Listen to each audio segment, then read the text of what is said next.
This story is The Boy Who Talked with Animals from The Wonderful Story of Henry Sugar and Six More by Roald Dahl.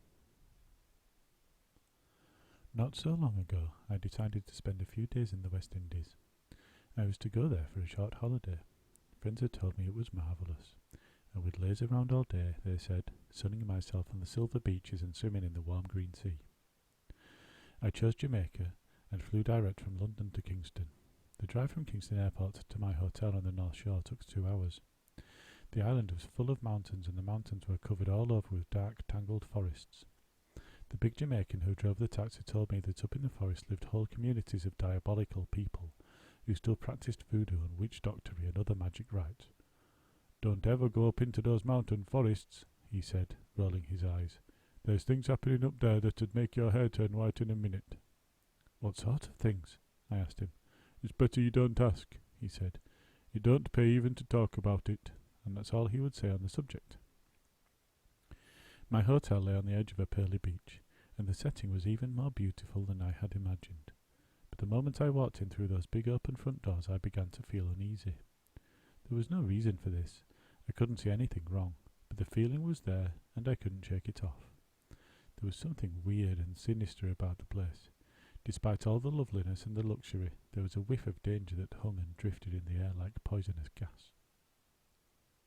And I wasn't sure it was just the hotel.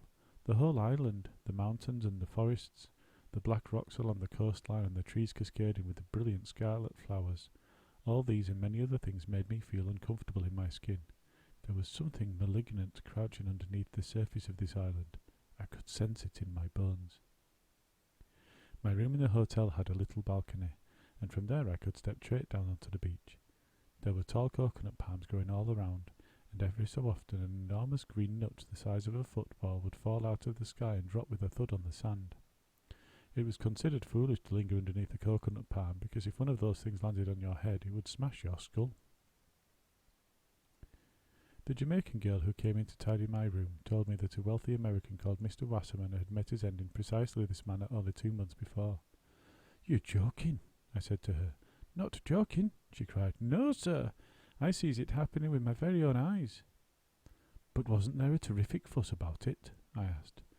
"They hush it up," she answered darkly. "The hotel folks hush it up, and so do the newspaper folks, because things like that are very bad for the tourist business." "And you say you actually saw it happen?" "I actually saw it happen," she said. "Mr. Wasserman, he's standing right under that very tree over there on the beach. He's got his camera out and he's pointing it at the sunset. It's a red sunset that evening and very pretty. Then all at once down comes a big green nut right smack onto the top of his bald head. Wham! And that," she added with a touch of relish, "is the very last sunset Mr. Wasserman ever did see." "You mean it killed him instantly?" "I don't know about instantly," she said. "I remember the next thing that happens is the camera falls out of his hands onto the sand. Then his arms drop down to his sides and hang there. Then he starts swaying. He sways backwards and forwards several times, ever so gentle. And I'm standing there watching him, and I says to myself, the poor man's gone all dizzy and maybe he's going to faint any moment. He then very, very slowly, he keels right over and down he goes." "Was he dead?" "Dead as a doornail," she said. "Good heavens!" "That's right," she said. "It never pays to be standing under a coconut palm when there's a breeze blowing." "Thank you," I said. "I'll remember that." On the evening of my second day, I was sitting on my little balcony with a book on my lap and a tall glass of rum punch in my hand. I wasn't reading the book. I was watching a small green lizard stalking another small green lizard on the balcony floor about 6 feet away. The stalking lizard was coming up on the other one from behind, moving forward very slowly and very cautiously, and when he came within reach, he flicked out a long tongue and touched the other one's tail. The other one jumped round, and the two of them faced each other, motionless, glued to the floor, crouching, staring, and very tense. Then suddenly they started doing a funny little hopping dance together. They hopped up in the air, they hopped backwards, they hopped forwards, they hopped sideways. They circled one another like 2 boxers, hopping and prancing and dancing all the time. It was a queer thing to watch, and I guessed it was some sort of a courtship ritual they were going through. I kept very still, waiting to see what was going to happen next. But I never saw what happened next, because at that very moment I became aware of a great commotion on the beach below. I glanced over and saw a crowd of people clustering around something at the water's edge. There was a narrow canoe-type fisherman's boat pulled up on the sand nearby, and all I could think of was that the fisherman had come in with a lot of fish, and the crowd was looking at it. A haul of fish is something that has always fascinated me. I put my book aside and stood up. More people were trooping down from the hotel veranda and hurrying over the beach to join the crowd on the edge of the water. The men were wearing those frightful Bermuda shorts that came down to the knees, and their shirts were bilious with pinks and oranges and every other clashing colour you could think of. The women had better taste, and were dressed for the most part in pretty cotton dresses. Nearly everyone carried a drink in one hand. I picked up my own drink and stepped down from the balcony onto the beach. I made a little detour around a coconut palm under which Mr. Wasserman had supposedly met his end, and strode across the beautiful silvery sand to join the crowd. But it wasn't a haul of fish they were staring at. It was a turtle, an upside-down turtle lying on its back in the sand. But what a turtle it was! It was a giant, a mammoth. I had not thought it possible for a turtle to be as enormous as this. How can I describe its size? Had it been the right way up, I think a tall man could have sat on its back without his feet touching the ground. It was perhaps 5 feet long and 4 feet across, with a high domed shell of great beauty. The fisherman who had caught it had tipped it onto its back to stop it from getting away. There was also a thick rope tied around the middle of its shell, and one proud fisherman, slim and black and naked except for a small loincloth, stood a short way off holding the end of the rope with both hands. Upside down it lay, this magnificent creature, with its 4 thick flippers waving frantically in the air, and its long wrinkled neck stretching out far of its shell. The flippers had large sharp claws on them. "Stand back, ladies and gentlemen, please," cried the fisherman. "Stand well back. Them claws is dangerous, man. They'll rip your arm clear away from your body." The crowd of hotel guests was thrilled and delighted by this spectacle. A dozen cameras were out and clicking away. Many of the women were squealing with pleasure, clutching onto the arms of their men, and the men were demonstrating their lack of fear and their masculinity by making foolish remarks in loud voices. "Make yourself a nice pair of horn-rimmed spectacles out of that shell, eh, Al?" "Darn thing must weigh over a ton." "You mean to say it can actually float?" "Sure it floats. Powerful swimmer too. Pull a boat easy." "He's a snapper, is he?" "That's no snapper. Snapper turtles don't grow as big as that. But I'll tell you what, he'll snap your hand off quick enough if you get close to him." "Is that true?" one of the women asked the fisherman. "Would he snap off a person's hand?" "He would right now," the fisherman said, smiling with brilliant white teeth. "He won't ever hurt you when he's in the ocean, but you catch him and pull him ashore and tip him up like this, and man alive, you'd better watch out. He'll snap at anything that comes in reach." "I guess I'd get a bit snappish myself," the woman said, "if I was in his situation." One idiotic man had found a plank of driftwood on the sand, and he was carrying it towards the turtle. It was a fair-sized plank, about 5 feet long and maybe an inch thick. He started poking one end of it at the turtle's head. "I wouldn't do that," the fisherman said. "You'll only make him madder than ever." When the end of the plank touched the turtle's neck, the great head whipped round and the mouth opened wide, and snap! It took the plank in its mouth and bit through it as if it were made of cheese. "Wow!" they shouted. "Did you see that? I'm glad it wasn't my arm." "Leave him alone," the fisherman said. "It don't help to get him all stirred up." A paunchy man with wide hips and very short legs came up to the fisherman and said, "Listen, fella, I want that shell. I'll buy it from you." And to his plump wife he said, "You know what I'm going to do, Mildred. I'm going to take that shell home and have it polished up by an expert. Then I'm going to place it smack in the centre of our living room. Won't that be something?" "Fantastic," the plump wife said. "Go ahead and buy it, baby." "Don't worry," he said. "It's mine already." And to the fisherman he said, "How much for this shell?" "I already sold him," the fisherman said. "I sold him shell and all." "Not so fast, fella," the paunchy man said. "I'll bid you higher. Come on, what do he offer you?" "No can do," the fisherman said. "I already sold him." "Who to?" the paunchy man said. "To the manager." "What manager?" "The manager of the hotel." "Did you hear that?" shouted another man. "He sold it to the manager of our hotel. Do you know what that means? It means turtle soup, that's what it means." "Right you are. And turtle steak. You ever have turtle steak, Bill?" "I never have, Jack, but I can't wait." "A turtle steak's better than a beefsteak if you cook it right. It's more tender and it's got one heck of a flavour." "Listen," the paunchy man said to the fisherman, "I'm not trying to buy the meat. The manager can have the meat. You can have everything that's inside, including teeth and toenails. All I want is the shell." "And if I know you, baby," the wife said, beaming at him, "you're going to get the shell." I stood there listening to the conversations of these human beings. They were discussing the destruction, the consumption, and the flavour of a creature who seemed, even when upside down, to be extraordinarily dignified. One thing was certain: he was senior to any of them in age. For probably 150 years he'd been cruising in the green waters of the West Indies. He was there when George Washington was President of the United States and Napoleon was being clobbered at Waterloo. He would have been a small turtle then, but he was most certainly there. And now he was here, upside down on the beach, waiting to be sacrificed for soup and steak. He was clearly alarmed by all the noise and the shouting around him. His old wrinkled neck was straining out of its shell, and the great head was twisting this way and that, as though searching for someone who could explain the reason for all this ill treatment. "How are you going to get him up to the hotel?" the paunchy man asked. "Drag him up the beach with the rope," the fisherman answered. "The staff will be coming along soon to take him. It's going to need 10 men all pulling at once." "Hey, listen!" cried a muscular young man. "Why don't we drag him up?" The muscular young man was wearing magenta and pea-green Bermuda shorts and no shirt. He had an exceptionally hairy chest, and the absence of a shirt was obviously a calculated touch. "What say we do a little work for our supper?" he cried, rippling his muscles. "Come on, fellas, who's for some exercise?" "Great idea," they shouted. "Splendid scheme." The men handed their drinks to the women and rushed to catch hold of the rope. They ranged themselves along it as though for a tug of war, and the hairy-chested man appointed himself anchorman and captain of the team. "Come on now, fellas," he shouted. "When I say heave, then all heave at once, you understand?" The fisherman didn't like this much. "It's better you leave the job for the hotel," he said. "Rubbish!" shouted Hairy Chest. "Heave, boys, heave!" They all heaved. The gigantic turtle wobbled on its back and nearly toppled over. "Don't tip him!" yelled the fisherman. "You're going to tip him over if you do that. And if Hunter gets back onto his legs again, he'll escape for sure." "Cool it, laddie," said Hairy Chest in a patronising voice. "How can he escape? We've got a rope round him, haven't we?"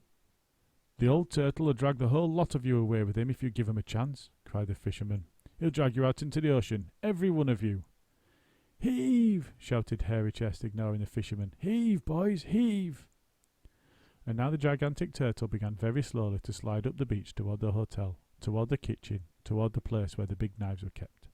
The women folk and the older, fatter, less athletic men followed alongside, shouting encouragement. "Heave!" shouted the hairy-chested anchorman. "Put your backs into it, fellas. You can pull harder than that." Suddenly, I heard screams. Everyone heard them. There were screams so high-pitched, so shrill and so urgent they cut right through everything. "No!" screamed the scream. "No, no, no, no, no!"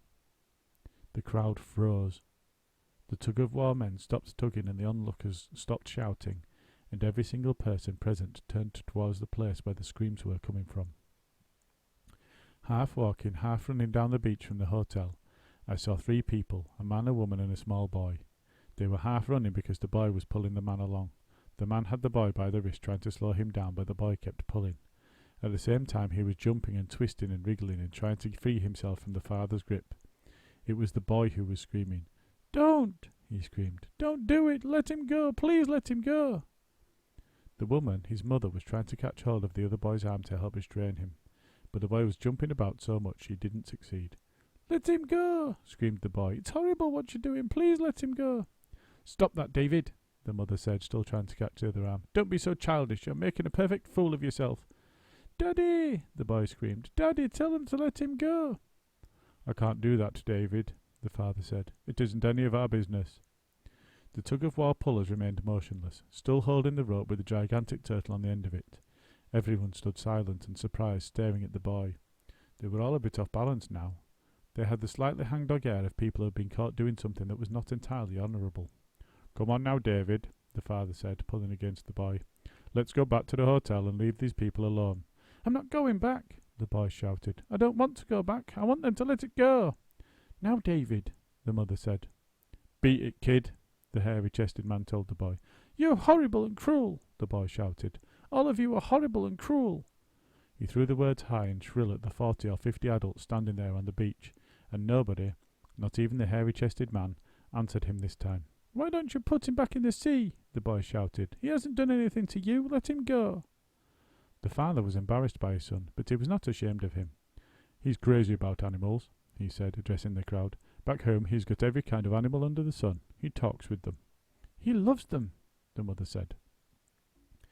Several people began shuffling their feet around in the sand. Here and there in the crowd it was possible to sense a slight change of mood, a feeling of unease, a touch even of shame. The boy, who could have been no more than 8 or 9 years old, had stopped struggling with his father now. The father still held him by the wrist, but he was no longer restraining him. "Go on," the boy called out. "Let him go. Undo the rope and let him go." He stood very small and erect, facing the crowd, his eyes shining like 2 stars and the wind blowing in his hair. He was magnificent. "There's nothing we can do, David," the father said gently. "Let's go on back." "No!" the boy cried out, and at that moment he suddenly gave a twist and wrenched his wrist free from the father's grip. He was away like a streak running across the sand towards a giant upturned turtle. "David!" the father yelled, starting after him. "Stop! Come back!" The boy dodged and swerved through the crowd like a player running with the ball, and the only person who sprang forward to intercept him was the fisherman. "Don't go near that turtle, boy," he said as he made a lunge for the swiftly running figure, but the boy dodged round him and kept going. "He'll bite you to pieces," yelled the fisherman. "Stop, boy, stop!" But it was too late to stop him now, and as he came running straight at the turtle's head, the turtle saw him, and the huge upside-down head turned quickly to face him. The voice of the boy's mother, the stricken, agonizing wail of the mother's voice, rose up into the evening sky. "David!" it cried. "Oh, David!" And a moment later the boy was throwing himself onto his knees in the sand and flinging his arms around the wrinkled old neck and hugging the creature to his chest.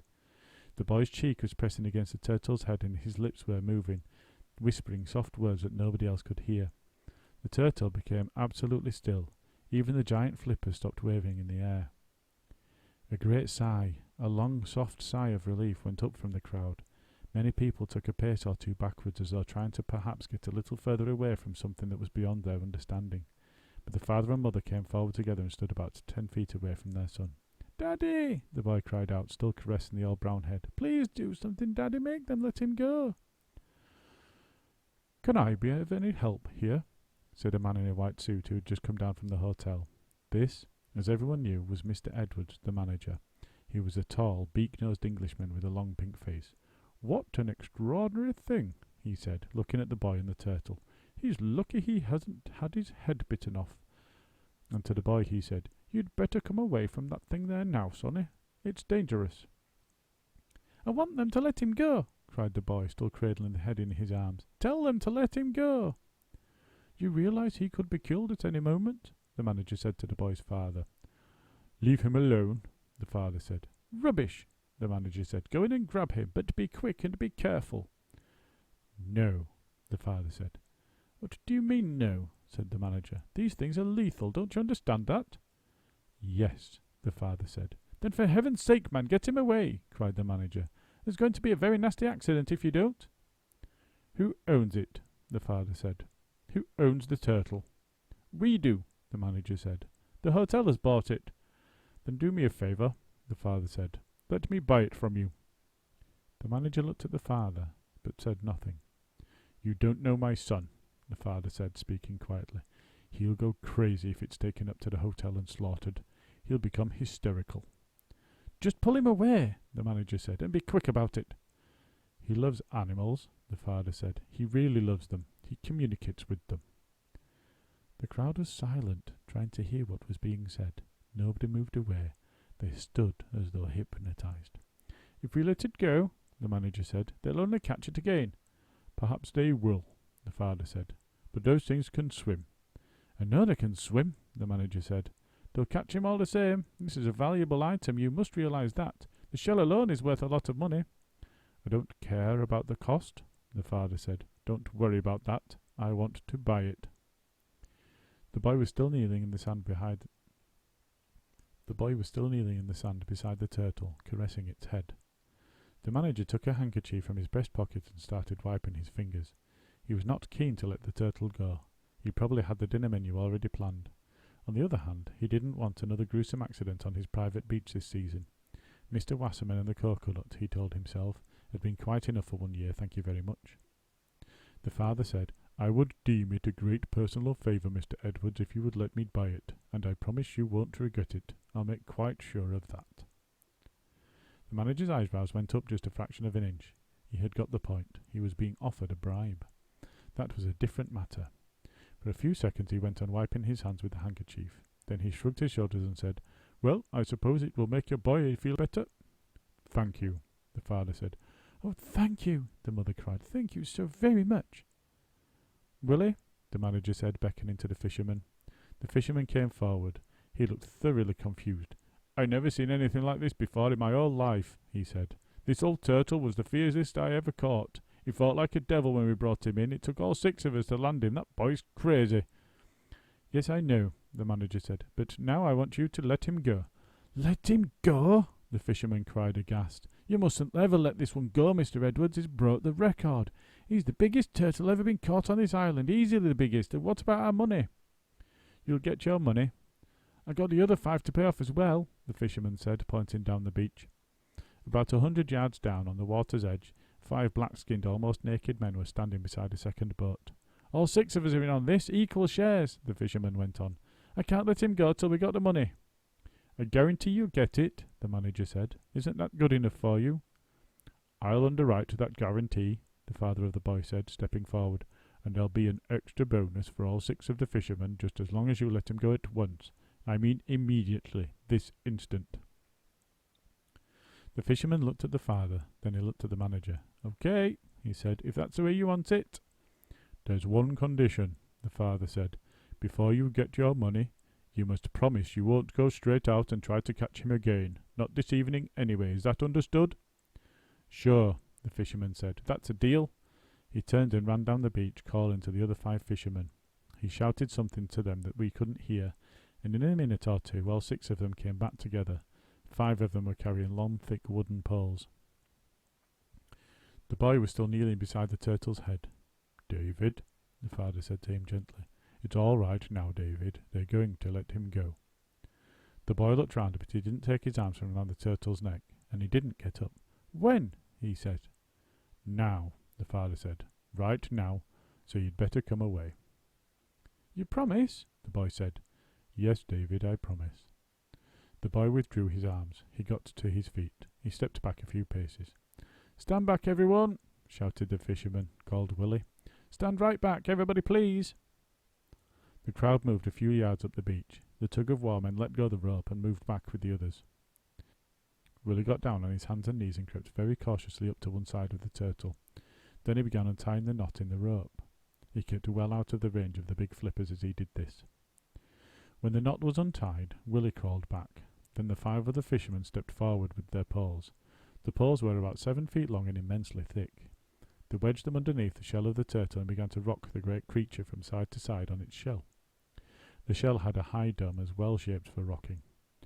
"Up and down," sang the fishermen as they rocked away. "Up and down, up and down, up and down." The old turtle became thoroughly upset, and who could blame it? The big flippers lashed the air frantically, and the head kept shooting in and out of the shell. "Roll him over," sang the fisherman. "Up and over, roll him over. One more time and over he goes." The turtle tilted high up onto its side and crashed down in the sand the right way up. But he didn't walk away at once. The huge brown head came out and peered cautiously around. "Go, turtle, go!" the small boy cried out. "Go back to the sea." The 2 hooded black eyes of the turtle peered up at the boy. The eyes were bright and lively, full of the wisdom of the great age. The boy looked back at the turtle, and this time when he spoke, his voice was soft and intimate. The 2 hooded black eyes of the turtle peered up at the boy. The eyes were bright and lively, full of the wisdom of great age. The boy looked back at the turtle, and this time when he spoke, his voice was soft and intimate. "Goodbye, old man," he said. "Go far away this time." The black eyes remained resting on the boy for a few seconds more. Nobody moved. Then, with great dignity, the massive beast turned away and began waddling towards the edge of the ocean. He didn't hurry. He moved sedately over the sandy beach, the big shell rocking gently from side to side as he went. The crowd watched in silence. He entered the water. He kept going.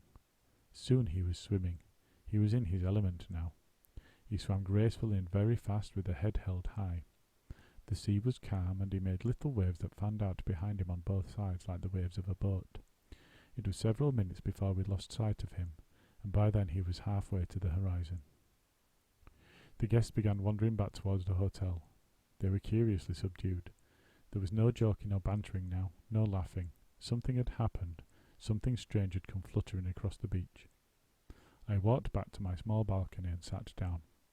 I had an uneasy feeling that this was not the end of the affair. The next morning at 8 o'clock, the Jamaican girl, the one who told me about Mr. Wasserman and the coconut, brought a glass of orange juice to my room. Big fuss in the hotel this morning," she said as she placed the glass on the table and drew back the curtains. "Everyone flying about all over the place like they was crazy." "Why? What's happened?" "That little boy, number 12, he's vanished. He disappeared in the night." "You mean the turtle boy?" "That's him," she said. "His parents is raising the roof and the manager's going mad." "How long's he been missing?" "About 2 hours ago his father found his bed empty, but he could have gone any time in the night, I reckon." "Yes," I said, "he could." "Everybody in the hotel searching high and low," she said, "and a police car just arrived." "Maybe he just got up early and went for a climb on the rocks," I said. Her large, dark, haunted-looking eyes rested a moment on my face, then travelled away. "I do not think so," she said, and out she went. I slipped on some clothes and hurried down to the beach. On the beach itself, 2 native policemen in khaki uniforms were standing with Mr. Edwards, the manager. Mr. Edwards was doing the talking. The policemen were listening patiently. In the distance, at both ends of the beach, I could see small groups of people, hotel servants as well as hotel guests, spreading out and heading for the rocks. The morning was beautiful. The sky was smoke blue, faintly glazed with yellow. The sun was up and making diamonds all over the smooth sea, and Mr. Edwards was talking louder to the 2 native policemen and waving his arms. I wanted to help. What should I do? Which way should I go? It would be pointless simply to follow the others, so I just kept walking towards Mr. Edwards. About then I saw the fishing boat. The long wooden canoe with a single mast and a flapping brown sail was still some way out to sea, but it was heading for the beach. The 2 natives aboard, one at either end, were paddling hard. They were paddling very hard. The paddles rose and fell at such a terrific speed they might have been in a race. I stopped and watched them. Why the great rush to reach the shore? Quite obviously they had something to tell. I kept my eyes on the boat. Over to my left I could hear Mr. Edwards saying to the 2 policemen, "It is perfectly ridiculous. I can't have people disappearing just like that from the hotel. You'd better find him fast, you understand me? He's either wandered off somewhere and got lost, or he's been kidnapped. Either way, it's the responsibility of the police." The fishing boat skimmed over the sea and came gliding up onto the sand at the water's edge. Both men dropped their paddles and jumped out. They started running up the beach. I recognised the one in front as Willie. When he caught sight of the manager and the 2 policemen, he made straight for him. "Hey, Mr. Edwards," Willie called out. "We just seen a crazy thing." The manager stiffened and jerked back his neck. The 2 policemen remained impassive. They were used to excitable people. They met them every day. Willie stopped in front of the group, his chest heaving in and out with heavy breathing. The other fisherman was close behind him. They were both naked except for a tiny loincloth, their black skins shining with sweat. "We've been paddling full speed for a long way," Willie said, excusing his out-of-breathness. "We thought we ought to come back and tell it as quick as we can." "Tell what?" the manager said. "What did you see?" "It was crazy, man, absolutely crazy." "Get on with it, Willie, for heaven's sake." "You won't believe it," Willie said. "There ain't nobody going to believe it, isn't that right, Tom?" "That's right," the other fisherman said, nodding vigorously. "If Willie here hadn't been with me to prove it, I wouldn't have believed it myself." "Believed what?" Mr. Edwards said. "Just tell us what you saw." "We'd gone off early," Willie said, "about 4 o'clock this morning, and we must have been a couple of miles out before it got light enough to see anything properly. Suddenly, as the sun comes up, we see right ahead of us, not more than 50 yards away, we see something we couldn't believe, not even with our eyes." "What?" snapped Mr. Edwards. "For heaven's sake, get on." "We sees that old monster turtle swimming away out there, the one on the beach yesterday, and we sees the boy sitting high up on the turtle's back and riding him over sea like a horse." "You gotta believe it," the other fisherman cried. "I sees it too, so you gotta believe it." Mr. Edwards looked at the 2 policemen. The 2 policemen looked at the fisherman. "You wouldn't be having us on, would you?" one of the policemen said. "I swear it," cried Willie. "It's the gospel truth. There's this little boy riding high up on the turtle's back, and his feet ain't even touching the water. He's dry as a bone and sitting there comfy as easy as could be. So we go after them. Of course we go after them. A First we tried creeping up on them very quietly like we always do when we're catching a turtle, but the boy sees us.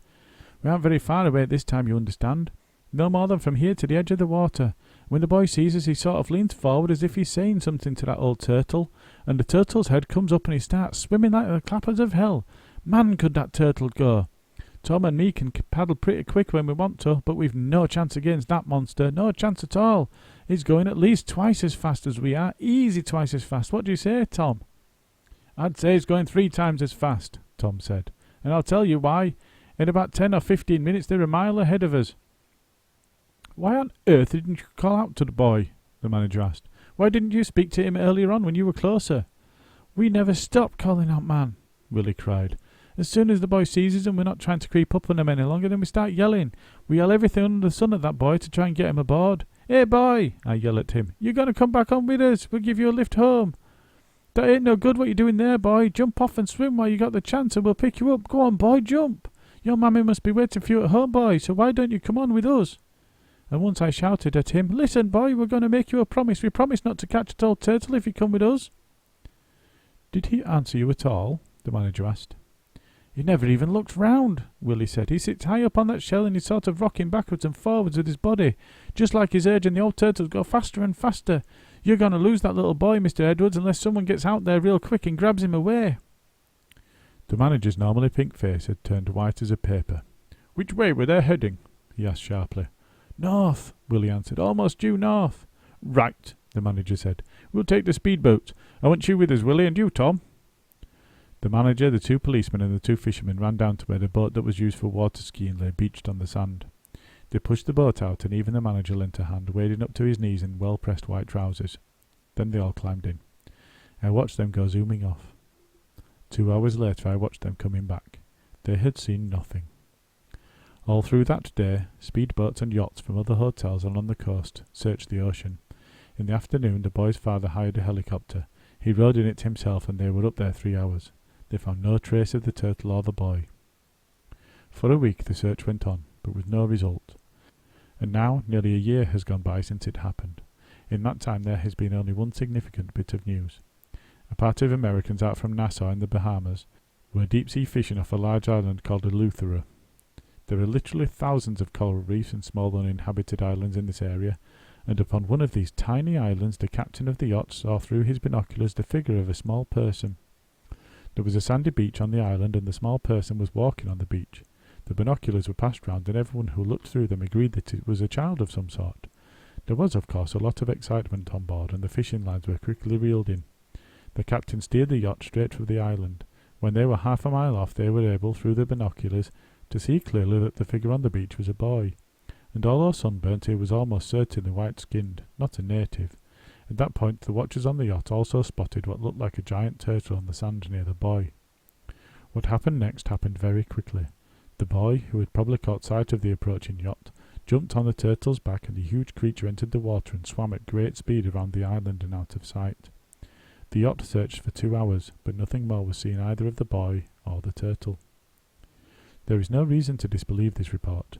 There were 5 people on the yacht. 4 of them were Americans and the captain was a Bahamian from Nassau. All of them in turn saw the boy and the turtle through the binoculars. To reach Eleuthera Island from Jamaica by sea, one must first travel northeast for 250 miles and pass through the Windward Passage between Cuba and Haiti. Then one must go north-northwest for a further 300 miles at least. This is a total distance of 550 miles, which is a very long journey for a small boy to make on the shell of a giant turtle. Who knows what to think of all of this? One day, perhaps, he will come back, though I personally doubt it. I have a feeling he's quite happy where he is.